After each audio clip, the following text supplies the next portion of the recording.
Welcome back, survivor. If you can hear this, it means you're still alive. This is Jack's Nightmares, and this is your next story. My name is Marco Rinaldi. I'm 36 years old.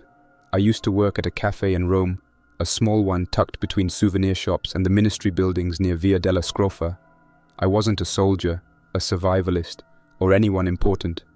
I made espresso, cleaned the glass door at closing, and refilled sugar jars when no one asked. Most of my day was spent behind the counter, nodding politely, smiling, trying to look patient with tourists ordering things we didn't serve. When the world started to fall apart, I had no plan.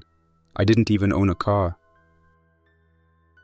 It began slowly, with the news talking about a strange respiratory virus somewhere in the north. They said Milan hospitals were overwhelmed. Then there was talk about neurological symptoms. They played phone videos from hospitals where patients were restrained. Some screamed. Some didn't scream at all, just moved like they were stuck on a loop. A nurse wearing plastic sheeting over her uniform told the camera she hadn't slept in 3 days. I watched it from the cafe's little wall-mounted TV while drying cups.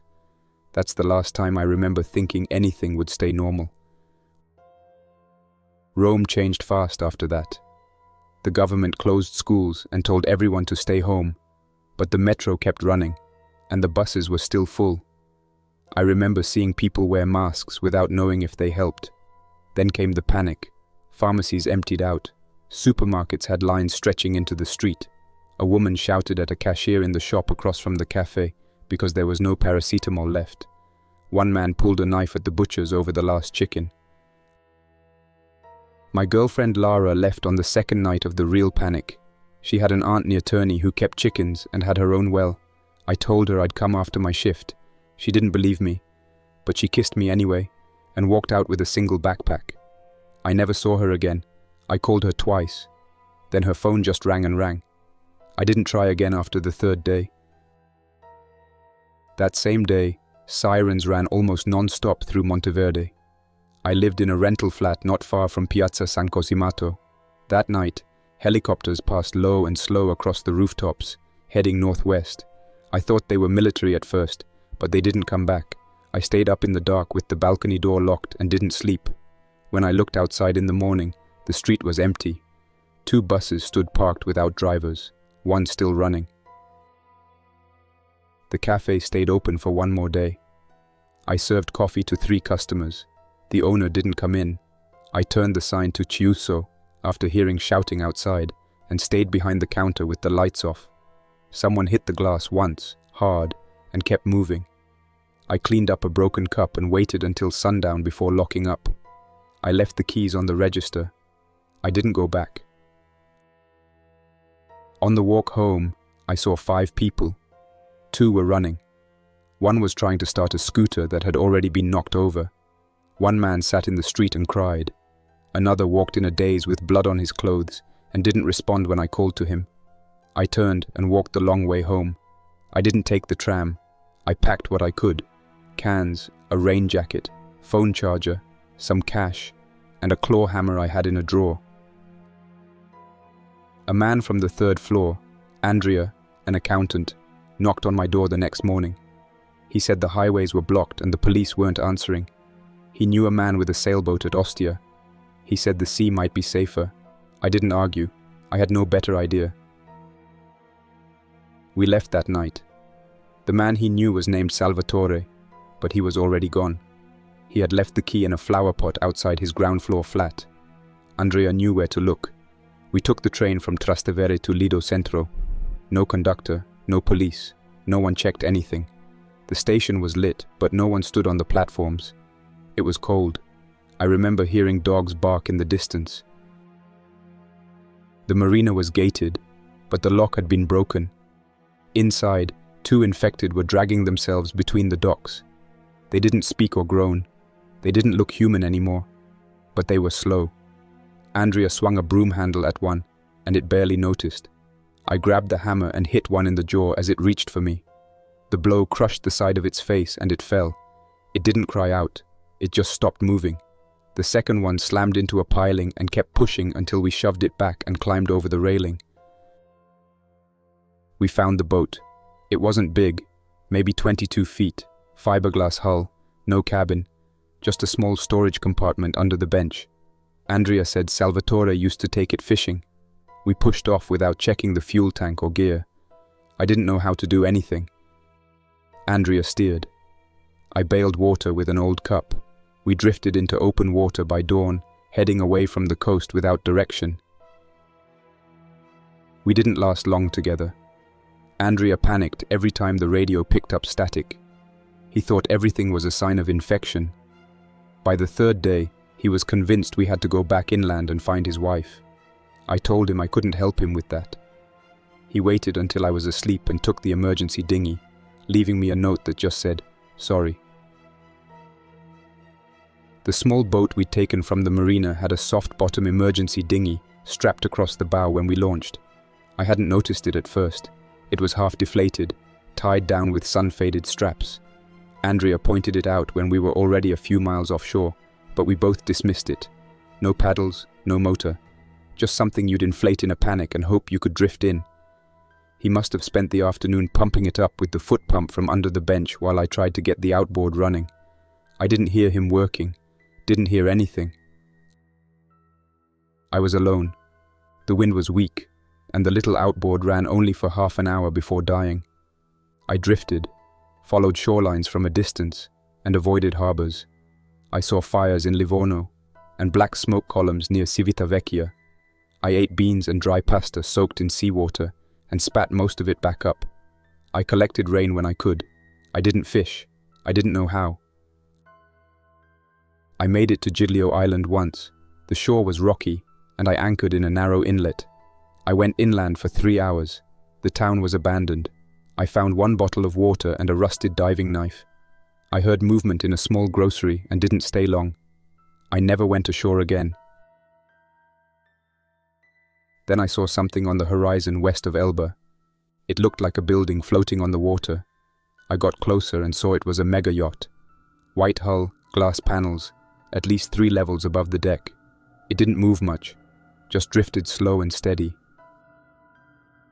The Megayacht appeared off the starboard bow a few days ago, a bright white block on a dull sea, sitting wrong, like a bus parked across a narrow street.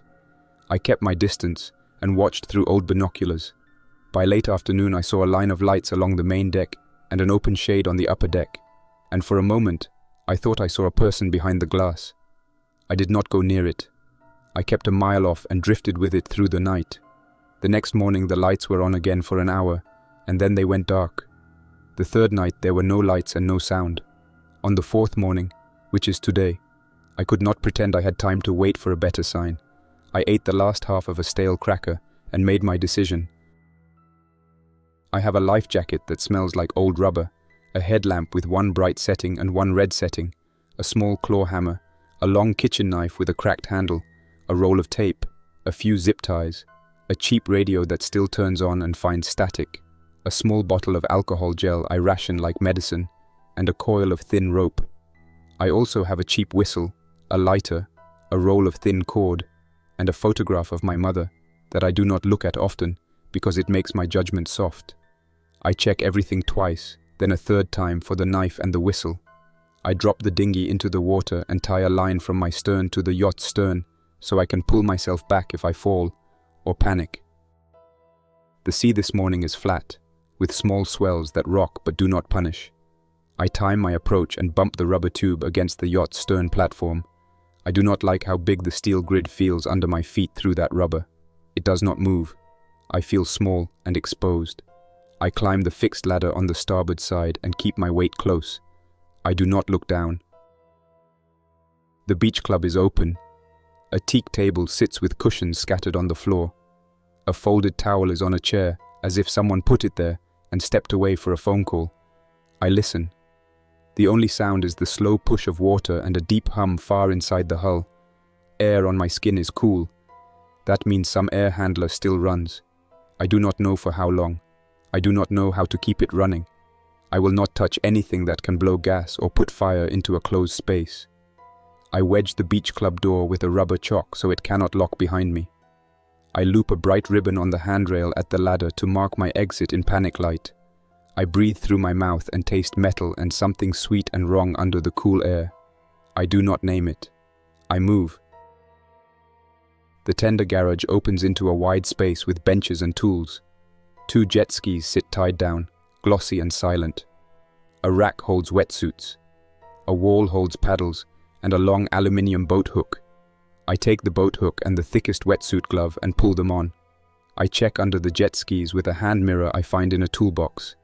Clear. I spot a fuel locker and open it. 2 plastic cans stand inside. I lift one. It sloshes, half full. I carry both to the beach club and tie them off at the rail for later. I keep the lines short so a swell will not yank them. There is a trail of dried blood on the non-slip flooring. It arcs from the garage toward the crew corridor. It is not a pool. It is a drag of a heel, or a hand. I do not follow it yet. I want to know if anything can trap me. I find the engine room door and look through the small glass. The space is bright and polished. A control panel shows green lights I cannot interpret. I stare at it without reading any meaning. A generator hums somewhere below or behind that glass. I stop myself from touching the handle. I know enough to know that a wrong system in there can flood a space with gas or kill a flame, and also kill me if I am inside. I am not a mechanic. I will not try to be. The crew corridor stretches ahead, lit in patches, with doors open on each side. I keep the boat hook forward and the knife in my other hand. I do not trust the knife. It is too short. It is what I have. The first door is a laundry. I push it wide with the hook and step left, then right, then in. Washers, dryers, baskets with folded towels. No sound. I leave the door open so I can see into it with a quick glance later. The next door is a dry store. Pasta in bags, rice, tin tomatoes, tin fish, bottled water stacked in cases. I put my hand on a case and feel the shape of the bottles through the thin cardboard, and a sense of relief runs through me like honest air. I stage 2 small cases by the corridor and loop thin cord through the handles and tie them to a railing so I can grab them on the way out. I do not stand still long enough to cry or anything like that. I move. 2 bodies lie in the crew mess near the hatch. Grey uniforms, black shoes, faces pale, hands open. I do not step close. I use the boat hook to touch ankles. No movement. I slide the hook under a belt and pull. One arm flops and then stills. The other does not respond. I do not waste time on wide stairs. I pick up a key ring on a belt loop and pocket it. I take a cloth and lay it over one face to give my mind a job other than counting teeth. I keep going. The crew lounge holds a wall of screens. Some show black, a few show static. 4 show clear pictures. A big room with a piano and a bar, a stair with a curve, a corridor with a patterned rug, and an elevator car. No one moves in any of them. I do not trust that. I do not relax. I prop the lounge door open with a stool and draw a chalk arrow on the wall pointing back to the stairs. The medical locker is next to the cold stores. The lock yields to the keys. I take bandages, antiseptic, a small suture kit I may never use, gloves, and a few blister packs of antibiotics. I put them in a bag and tie the bag shut with 2 knots. In cold stores, I find vacuum-sealed meat and cheeses and a crate of apples. The cold air burns my nose and feels clean. I take what I can carry and stage it near the stair, again with a short line knotted to something that will not move. Guest cabins on the lower deck tell a story I do not want to study but I cannot avoid. One door has a chair braced under the handle from the outside. I move it slowly and step aside as the handle turns once, twice, then stops. I lean in and listen. No moan, no shuffle, only the soft weight of something against a door. I swap the chair for a longer wedge and leave it shut. Another door opens on a room with a mirror broken across the sink and a scarf tied to a bedpost and cut. Dried blood on the edge of the bedspread. No bodies. I clear it fast and move on. The main stair rises to the salon. I keep my left hand on the rail and the hook forward. The carpet muffles my steps. The air is cooler here. Lights are on. The room looks like a magazine picture of money. The bar holds bottles that cost more than my rent. The piano lid is open. The flat screen on the wall is black. I do not walk into the center. I move along the wall and clear corners, then cross. No one is here. I move to the media cabinet and pull power to the speakers. The silence that follows is simple and good. I feel anger at whoever left music running in a boat filled with this much sadness. I breathe once and let it out and keep working. The owner's suite forward is locked. The key ring offers a match. I turn it and open the door 2 inches. A stale, sweet odor hits me from the seam. I close it and relock it. I am not being brave. I am being practical. A sealed room like that means I need more time, more light, and a plan. I do not have those right now. The galley is large and clean. Pots hang in a neat row. Knives sit on a magnetic strip, sharpened and waiting. I test 2, take the longer one, and slide it into a belt loop sheath I make from a folded towel. I find a heavy lid I can use as a shield. I find a chef jacket on a hook and put it on under my jacket to cover my forearm. It feels silly until I picture a bite there, and then it feels correct. I cut the power to a grinder that whines when I pass it. I do not want any machine to make noise unless I ask for it. The sky lounge above the salon shows a projector that froze on a dinner scene. I pull the plug. The exterior dining table has scrapes on one leg and a smear on the deck where someone pushed it toward the rail.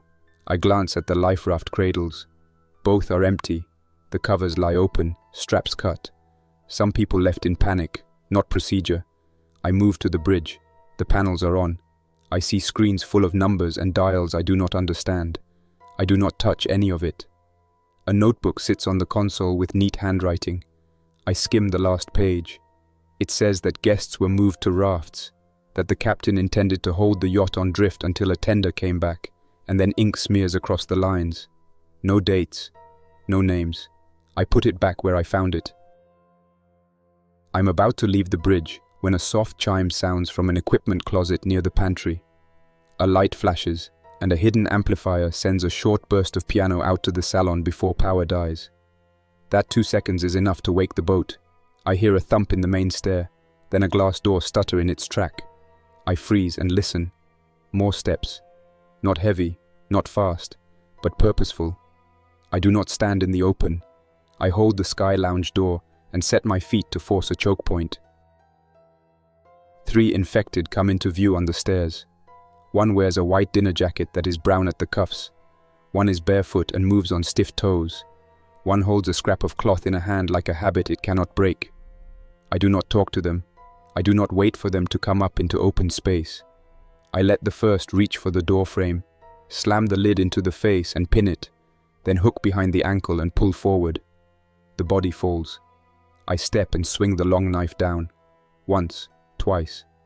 The second lunges on sight of motion, and I kick the knee from the side and stab low and pull out. The third slips on a smear and slides, and the movement buys me a second to finish the second. Then I finish the third. I drag the bodies by the ankles away from the doorway. I wipe my soles on a rug until they grip again. I do not allow myself a speech. This is not noble. This is survival. The elevator hums behind me like a cat inside a tin. I move along the hall wall and stand to one side of the doors. I press the button and step away. The doors part halfway and stick on something soft. A hand pushes at air.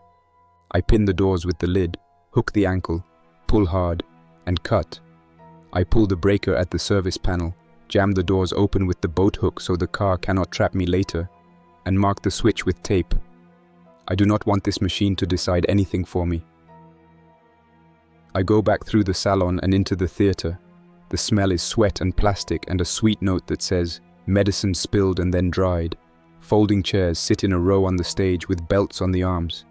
I find a phone on a sound desk, dead but not cold.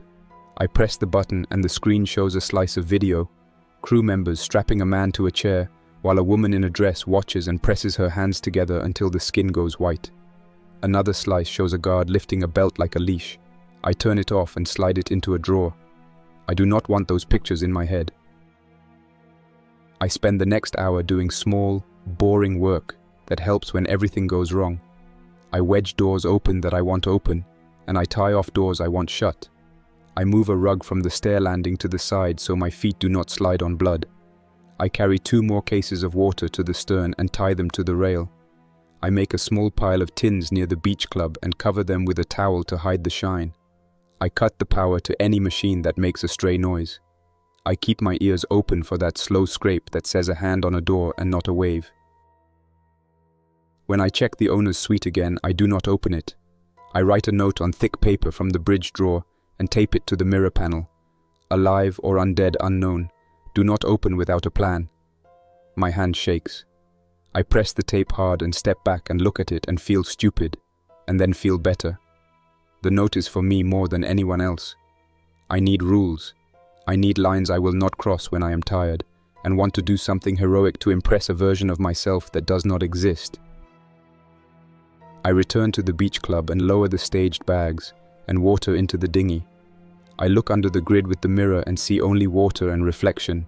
I drop into the dinghy and push off. I row a few strokes to clear the under-platform trap and then start the outboard low. It coughs and catches, and I ease back to my sailboat on the retrieval line. I secure the lines without losing anything to the sea, and I haul each load aboard. I wipe the knife and the lid with alcohol and salt water and hang them in the sun. I sit on the deck and drink a small bottle of water and let my body calm down without naming anything inside it. I could leave now. I could take these tins and this water and move east with the wind until I reach the headland with a working light, anchor outside, and trade for fuel with whoever runs that light. I picture the inside of the yacht when the generator runs out and the air goes still, and the smell crawls out like a slow fog. I try not to picture it, and it comes anyway. I fix on something practical. The yacht has a pantry that could keep me fed for weeks. It has rooms that I can seal and clean and live in like a real person for a little while. It is not a safe place. It is less unsafe than a beach with a crowd. That is enough for me to decide.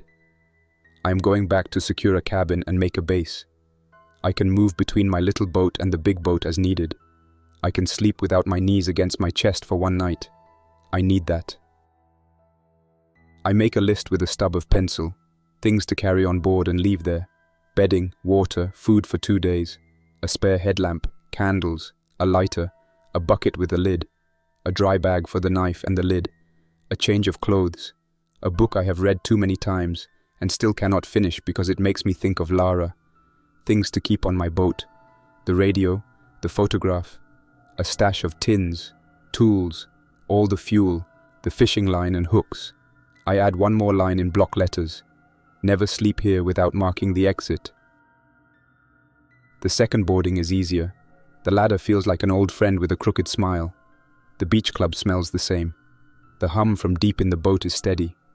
I do not think about what keeps it going. I do not touch that room. I carry in my bedding and tie a light rope from the stern rail to the door handle of the guest cabin I choose so I can find it in my sleep with my hand. I clean the cabin with wipes and water and a towel.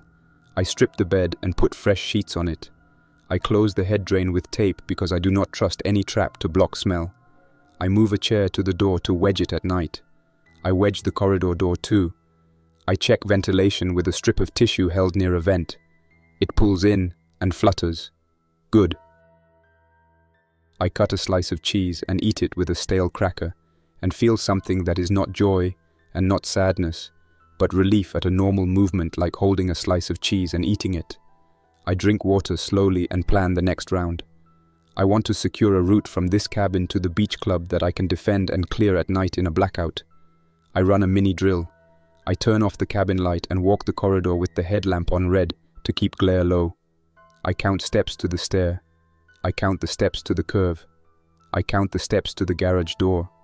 I draw a small map on a notepad and mark the number of steps in the margin. I practice again with my eyes half closed. It looks stupid, and it works. I feel better. The afternoon gives me one test. A small motorboat appears on the horizon and runs parallel to the yacht at slow speed. It is the size of a taxi boat, with a sunshade and a man at the tiller. He holds a pair of binoculars. I watch him from the shadow of the upper deck, through a gap near a rail. He looks at the yacht for a long time. He does not see me. He cuts power and drifts and then starts again and leaves. He never comes close enough to see the dinghy tied at the stern under the platform. Maybe he is smart. Maybe he has a full boat and no room to gamble. I do not wave. I do not call.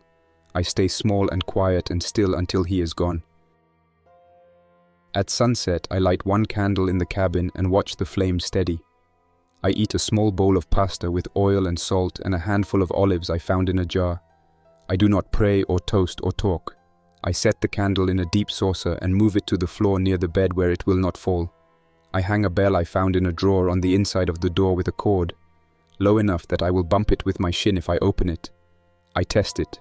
It makes a small sound. Good. I roll a towel and place it by the door as a draft stop. I put the knife and the lid and the rope within reach and I lie down and I close my eyes. I do not sleep deep. I sleep in thin slices. Every time I wake I hear the same two sounds, the deep hum below and the soft tick of a cooling vent. Sometime in the night the hum stops. It is not a big bang. It is not a clatter. It is a slow fade like someone turned a dial. The candle is long dead. The cabin is dark. The air does not move. I wait for a minute to see if anything changes. Nothing does. I sit up and put on my shoes and grab the headlamp and turn it to red. I open the door and the bell whispers. I listen in the corridor. I hear something new now that the hum is gone. It is a scrape from far forward, slow and steady. I think I know where it is. I go the other way. In the crew lounge, the screens are black. I point the lamp away from the glass so I do not see my own face. I raise the red light and watch the reflections. Nothing moves. I keep the door open and head to the engine control room because I need to understand whether the power is gone for good or if there is a switch I can flip. I know I said I would not touch this, and I mean it, but I need to look. The control panel shows nothing. The dials are dark. The buttons that glowed before now look like ordinary plastic. I step back and shut the door. I will not change this by guessing. I move toward the beach club because moonlight and fresh air are the only things I trust. A muffled thud from the main stair freezes me in place. It comes again, then stops. I crouch in the corridor and hold the lid and the knife. I will not fight in open space. I back to the garage and take my stance with the door frame on my left. I wait. A slow shape comes into view at the corridor end. One arm out, testing air. It pauses at the mess door as if it knows this place. It is quiet enough now that I can hear it move the tongues of its shoes on the floor. It turns toward me on a sound I cannot hear. I do not give it time to adjust. I step in fast while it is still correcting and drop the lid into its face and drive it back into the wall, then strike and withdraw. I do not press for a second kill until it slides to a knee. Then I finish it.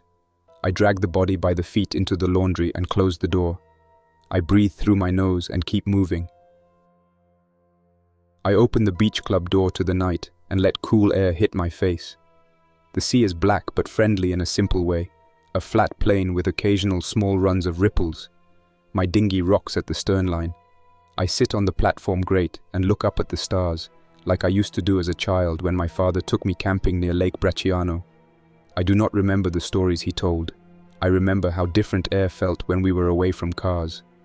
Tonight that same clean feeling tries to come through and does not quite make it. I eat a cracker and speak 3 words to myself because I need to hear my voice. I say, "Stay careful, Marco."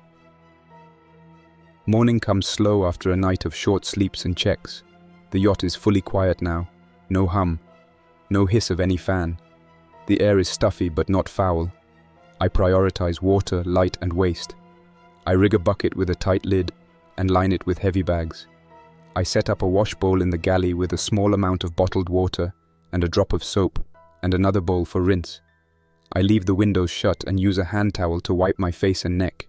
I eat crackers with cheese and a piece of apple.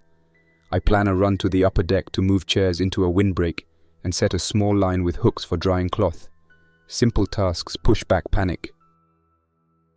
On the bridge, I study the panels again even though they are dead. I look for anything marked manual or emergency. Nothing makes sense to my eye. I am angry at a wall of screens that give me nothing now that the hum is gone. I pull the notebook again and read the pages backwards, hunting for lists. I find a paragraph that mentions automatic shutdown on low fuel to protect systems. I cannot restart that without a key and knowledge. and I have neither. Okay, then I do not restart. I live without power except for headlamps and candles. I can manage that. By midday, the yacht drifts closer to the island. I can see a pale strip of beach and a few bright houses on a low ridge. I think about dropping anchor, but I do not know how to move this hull. I will not pretend. I drop a line with a small float to watch current and keep notes on drift speed and direction. I can use the dinghy to pull myself clear if I need to avoid rocks. The thought is ridiculous and true at once. I am a man with arm muscles against a boat that weighs more than a block of flats. I laugh without humor and then get back to work. I strip bedding and rotate it to dry and sun on the upper deck. I prop doors with wedges and marks so I never lose track of which is safe. I shut the theater and tie it shut because I do not want the straps moving in my head each time I pass. I write the words "no entry" on a card and tape it up. I set up a small cooking station in the galley with a single gas ring. I test it once without lighting it to be sure I do not smell a leak. I open the galley door to the exterior for ventilation, then light it and boil water for noodles. The small hiss and the thin steam smells like simple life in a kitchen that used to hold 6 cooks. I eat and wash the pot and leave the surface clean. I choose a simple routine to keep me sane. Sweep, cook, check lines, rest, write notes, repeat. At dusk, I sit in the salon with a candle stub and write 3 lines. First day aboard yacht. Power failed at night. Drift toward island at a slow crawl. I add a line about the owner's suite door and about the infected count. I tape the note to the inside of the cabin door so I see it when I close my eyes. I sleep short. I wake at every sound. I hold the knife and then force my hand to relax and put it down so I do not cut my own leg in my sleep. On the second day aboard, I hear an engine long before I see the boat. It sounds like an old outboard pushed hard. I cut the candle and step into the shadow of the sky lounge and watch through the glass. A small rib approaches from the east with 2 men. One stands with a long pole. The other sits and steers. They run along my starboard side slow, look up at the windows, and circle once across the stern. The standing man points to the beach club. The steering man shakes his head. They cut speed and drift. I do not move. I am a statue in the dark. They shout in Italian that anyone aboard should answer. I hold my breath. They listen. They mutter about risk and say something about a trap and an anchor not set. They start the motor and leave. I do not unclench until their wake is gone. Human risk equals or exceeds infected risk. I need a plan for uninvited guests.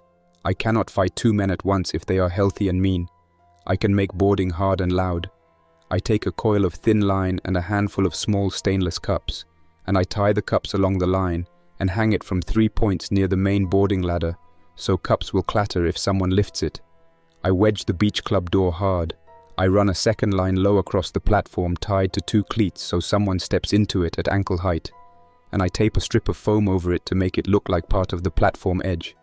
It will not stop anyone, but it will slow and alert me. I move my sleeping place to the lower deck cabin with 1 door, and I wedge a steel water jug behind it. I move a heavy box to block the corridor angle near the stair. It is not elegant. It is practical. I make a mistake late that afternoon. I go back to the crew lounge to check the cameras without thinking, and I flip a wall switch out of habit. Lights pop on in the corridor, and then die in a blink. The sudden flash draws a sound from forward. It is not an infected sound. It is a human voice that barks once in surprise. I freeze and kill every light within reach. I slide to the door and listen. Footsteps pound on carpet. A male voice says a short word. Another voice answers from outside through a cracked door. The hinges creak. I back into the mess and hide behind the steel counter, with the knife at my chest and the lid on my knee. I hear 2 bodies move through the corridor. Shallow breaths, steady boots. They stop at the lounge and push the stool. It knocks into the jamb. One of the men opens the door and shines a flashlight. The beam sweeps the screens, the chairs, the floor. It slides past the mess door and keeps going. One says that the big rooms are clear and that the little rooms smell wrong. The other grunts. They keep moving toward the garage. I hold until the beam fades, and then I slip the other way toward the stair. I move like a man walking past a sleeping dog in a narrow alley. I do not confront men who are fresh and armed. I know that lesson. I retreat to the cabin, close and wedge the door and wait. I hear small clatters from the beach club, a curse, a stumble, a laugh. The cups clink, the laugh stops. There is a muttered argument through the door, and then silence. I hold my breath and count in slow tens. After a long time, the cups clink again, as someone tests the line with a finger. Then nothing. I wait another long set of tens. No more noise. I ease the wedge away and crack the door and look. Hallway is empty. I step out. I keep my feet on the edges of the rug to reduce sound. I reach the lounge and look at the screens even though they show nothing now, out of broken habit. I slide to the garage and look at the undergrid pocket. No one is there. The dinghy line hangs still. The men left the way they came. Maybe they wanted a quick hit and did not like silence. Maybe they will return at night. Either way, my choice is clear.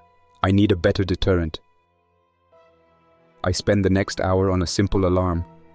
I tie a line from the beach club door to a metal rod and hang the rod inside a pot on a shelf. If the door opens hard, the rod will strike the pot twice. I test it. The sound is thin but sharp. I rehang the cups line and add 2 more cups. I tape a hand-painted sign to the stern rail that reads, "Quarantine inside" in 2 languages. It will not stop a desperate man, but it might make a cautious one hesitate.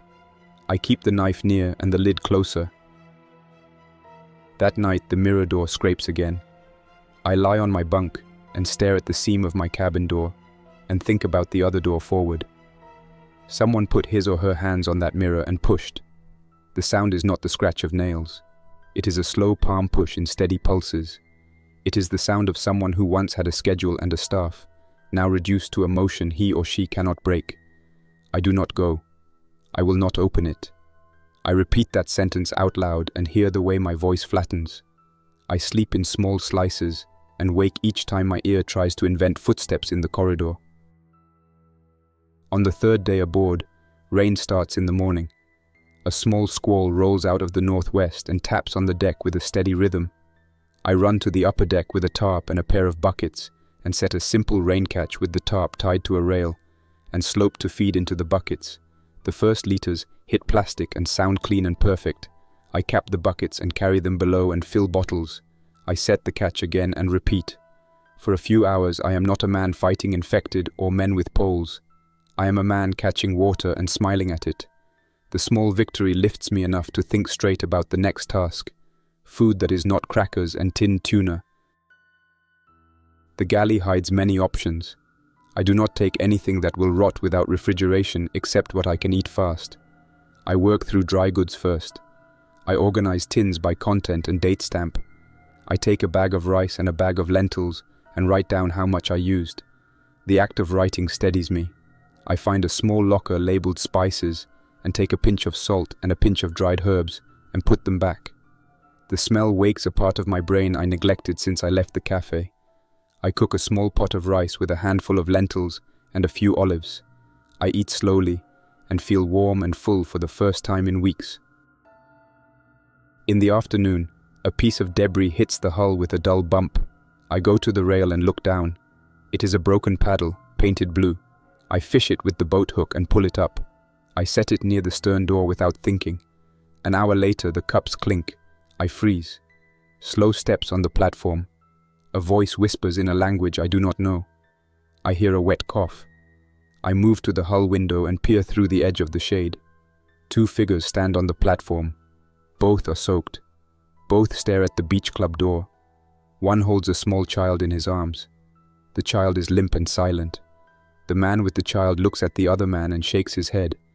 The other man points at the quarantine sign and spits in disgust and reaches for the handle. I do not move. I wait. The first man puts a hand on the second man's wrist and stops him. They argue.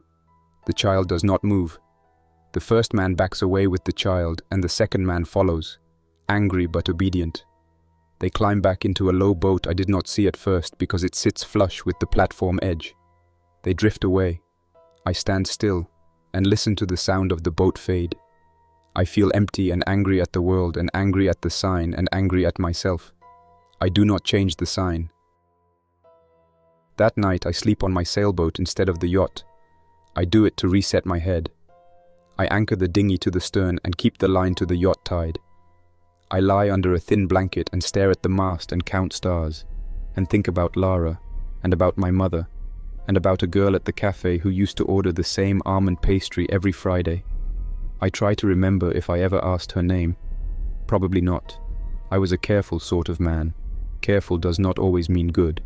The sea rocks me like a bus on a slow road, and I finally sleep. I wake before dawn to the soft scrape I learned to ignore on the yacht. It echoes over the water in the quiet hour. The sound is not loud. It is specific. I sit up and listen harder. It is the mirror door, or another door like it, opening and closing, as if a hand pushes and a spring returns it. No other sounds follow. I stand and pull the dinghy line in and step aboard, then climb to the beach club and stop at the threshold to listen again. Nothing. I set my jaw and make a fast decision. I will clear one more space this morning, then I will leave the rest closed until I have to do it. I move through the salon with the knife and the lid, first light coming through glass. I stand at the owner's suite door and do not open it. I walk to the next door, a smaller study I passed before. The key ring opens it. The room is quiet and smells like old paper and medicine. A desk with a leather pad holds a fountain pen and a stack of cards with names in careful script. Shelves hold books on vineyards and art. A smaller door stands to one side. I push it open with the hook and step back. A panic alcove sits behind it with a couch, a bottle of water and a blanket. No one here. In the corner a camera blinks a dead red light. I unspool the blanket and find a paper roll and a marker. I write 2 new notes. One says that there is water in the galley and that the big rooms are silent. The second says that the yacht is drifting toward the east end of Elba and gives my best guess at speed. I tape 1 note on the bridge wheel and 1 on the salon door. It is the best I can do for strangers who will not listen to a sign that says, "Quarantine." On my way back to the galley, I hear a sound below my feet at the platform. It is a human voice, low and steady, speaking into a phone. I cannot make out the words. I slide to the stern and peer through a gap. A man sits in a small open boat with his back to the yacht, holding a phone to his ear. He speaks for a minute and then puts the phone in his pocket and looks up. Our eyes meet. He raises his hands a few inches to show them empty. He says in French, "Do not worry. I am going." He shows me a small bag of tins and then drops the bag in his boat and paddles away without starting the engine. He grows smaller and then vanishes behind a low swell. I stand still and breathe. The sea is full of people who want different things. I cannot guess which ones want to rip me apart and which ones want to pass like fish. In the afternoon, the drift brings me within sight of a ferry pier on the island. The pier is broken. A car sits with both doors open and no glass in the windows. A small kiosk flies a flag with the wrong colors for any country. A piece of tarp with a painted symbol that could be an anchor or a letter. I let the yacht drift past without drawing attention. I go below and pull a clean shirt from a closet and smell perfume that is still trapped in the fabric. I put the shirt back and close the door. I do not want that smell in my nose. It will lie to me. The 4th night, the men return. This time they come with a 3rd man and a bright light. They circle once and come to the stern. The light sweeps the platform and then jumps to the upper deck windows. I lie flat on the sky lounge floor behind a low couch and keep my headlamp in my fist with my thumb on the switch. The beam slides over the glass and away. The men speak in a dialect I do not catch. One climbs onto the platform and tests the door. The rod hits the pot and the sound rings. He flinches. He laughs and shouts that this is a house with toys. He reaches into his bag and takes out a small crowbar. I hold the lid and the knife and force myself to wait for a second sound before I move. The second sound does not come. The first man stops and listens. He lowers the bar and looks at the water. He says that the tide is wrong for a quick job and that he wants nothing to do with the rich house. He steps back into the boat. They drift away. I lie on the floor for a long time after the wake fades, just breathing and thinking about nothing at all. I last a week aboard the yacht that way. I clean, cook, collect water, avoid the owner's suite, avoid the theater, tie alarms, and keep notes. I do not touch engines. I do not try to turn lights on. I live like a careful animal that found a dry cave. I go to my sailboat every other night to remind myself that I am not trapped on the big boat. I fish once with a handline and hook a small silver fish and cook it with salt and lemon I find in a basket in the galley. I feel like a king, and then feel shame because the dead deserve more respect than a man bragging over a fish in a stolen kitchen. I do not dwell. I keep breathing and moving and writing. The worst day comes on the 9th day aboard. The sound starts at dawn. It is the mirror door, not scraping, but banging. A heavy push with weight behind it. Then a crack, like wood stressed and failing. I stand in the salon and stare at the seam, and know what is about to happen. I do not run game in my head. I move. I move chairs into a low barrier. I plant my feet and hold the lid and the knife. I say one sentence to the man or woman behind that door. I say, "Stop." The door shudders again. The seam opens half an inch. A breath of sweet rot spills into the room. The door opens another inch. A pale hand pushes into the gap and drags nails down the wood like a slow rake. The barrier is nothing to this push. It will slow for a moment and then fail. I do not wait. I pull the chair aside and let the infected through the only opening at an angle that works for me. He steps through, tall and thin, wearing a silk robe smeared with dried stains, face grey and dry, eyes unfocused, jaw working. The smell is a wall. I plant the lid in his chest and shove him back into the doorframe, and he keeps moving with the lid pressed to sternum. He is strong in the way that tired men are strong when they forget limits. I step sideways and drop low and cut hard into the side of the knee and back out. He falls. He does not slow. He crawls. I back up 2 steps and finish him. The silence after is like taking off tight shoes. I do not feel satisfaction. I feel tired. I drag the body to the study and cover it with the blanket from the panic alcove and close the door. I write a new note for myself. Do not open. If it opens, finish it fast and cover it. Then clean. I scrub the floor with bleach from the cleaning closet. I use gloves. I throw the gloves away when I am done. I open the exterior door for air and wait. I do not eat for hours. I sit on the step with my back against the door and look at the water and the sky and try to keep my breath slow and even. When I finally stand, my legs shake. I walk it off. I gather the cups and retie the alarm. I boil water and make tea and drink it with small sips.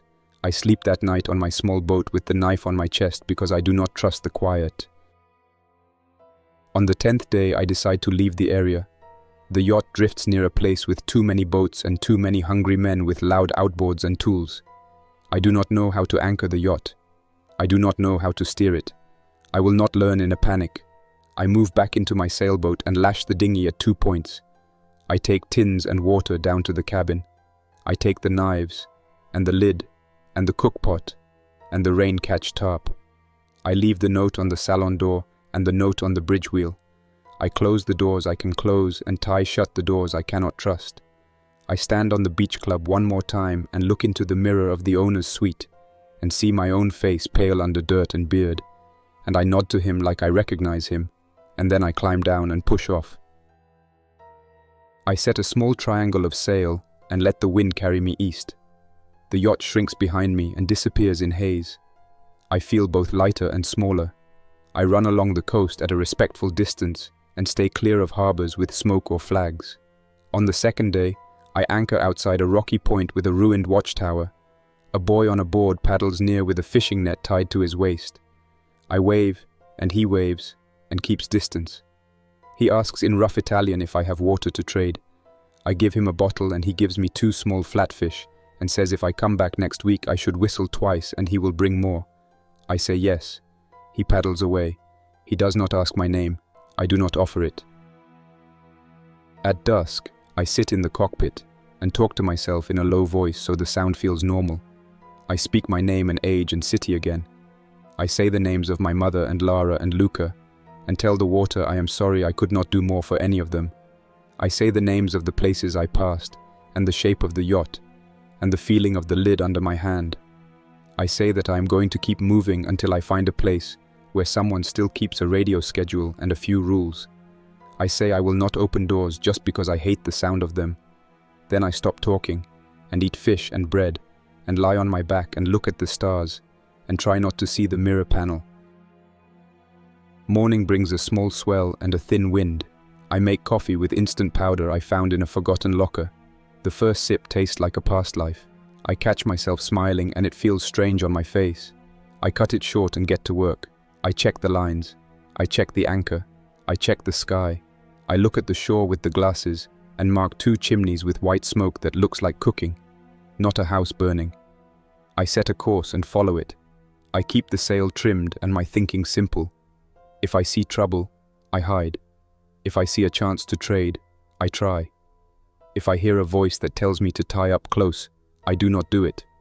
If the wind dies and the current pulls me toward a crowded pier, I drop the hook and wait. This is not bold. This is what keeps me alive. I keep a log now like the captain who wrote neat lines in the book on the bridge. My book looks different. My lines are short and plain. Day 11, left yacht, drifted east, traded with a boy, cooked fish. Day 12, passed a town with smoke and did not stop. Saw 2 boats fighting near a buoy. Heard a woman cry and did not change course because I could not tell if it was a real cry or a trap.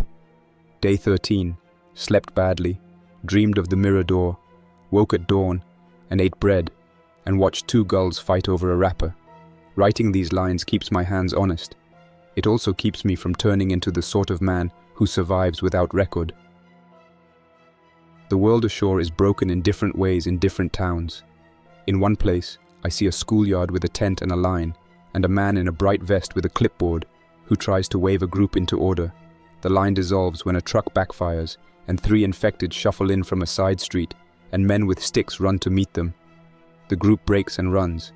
I do not watch the end. In another place, 2 boats meet at a pier, and men unload crates while a woman with a red scarf watches with a pistol in her belt, and face like stone. She laughs once, and then stops and shouts, and the men lift faster. There is order there, even if it is harsh. I watch and then slip away. One night I see a light pattern on the horizon that looks like a regular signal from a working lighthouse. My chest tightens in a way I refuse to name. I set course for it. When I get close, I see that the light is a fixed lamp on a tower, not rotating. A small crew set it and keeps it burning. A man on a little jetty waves a long stick with a flag tied to it and signals for me to anchor outside a line of buoys. I do. He rows out and speaks Spanish and Italian and a few words of French all mixed. He asks if I am sick, if I have bitten, if I carry anyone. I say no to all, and he nods. He offers water for tins and alcohol for a length of rope and a small hook. I trade 2 tins and keep my rope. He tells me there is a morning radio schedule on a working frequency and gives me the numbers in words. He tells me to move on after 2 nights because a group inland wants the headland and the crew does not want a gathering here. I nod. He rows away. I sleep that night with my hand on the knife and the second knife under my pillow. I am tired of this habit and grateful for it. I listen to the radio in the morning. Voices from far and near trade small news like bread. A woman from Bastia says there was a fight at the gas depot and it ended with flames. A man from a village near Piombino says a group posted a list of names on a church door with a note that said quarantine broken. He reads 5 names in a calm tone. A man from a boat says he saw a large white yacht drifting with doors tied shut and a sign that said keep out. He did not board. He called it a bad place. I write down his words and sit with them. Then I shut the radio and get back to work. Before dark, I walk the perimeter with a wrench in one hand and the flare gun in the other. Nothing moves but the sea. I go below, lock the cabin, and turn off the lights. Then I sit quietly on the floor near the window and listen. Not for radio voices, not for the infected, just for the sound of water against steel. This is where I am now, and until something changes, this is where I stay. That's all for now. Thanks for listening. Don't forget to like and subscribe to keep the stories alive. For now, stay quiet, stay vigilant, and stay alive. Jack's Nightmares, signing off. Until next time, survivor.